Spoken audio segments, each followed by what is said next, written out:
সদায় নিজৰ কৰ্মৰ মাজত ব্যস্ত থাকিবলৈ চেষ্টা কৰক, কাৰণ ব্যস্ত জীৱনত কেতিয়াবা আপোনাক দোষী হৈ বা মন মাৰি থাকিবলৈ অলপো সুযোগ নিদিব।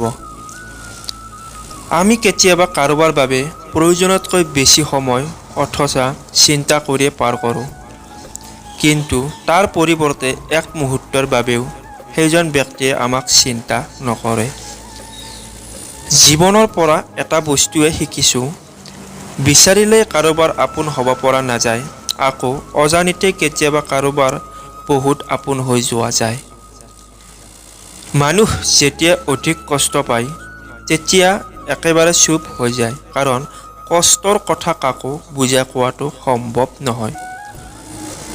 জীৱনত যদি তুমি শান্তি বিচাৰিছা তেন্তে কেতিয়াও কাৰো কথা মনত গভীৰভাৱে নল'বা।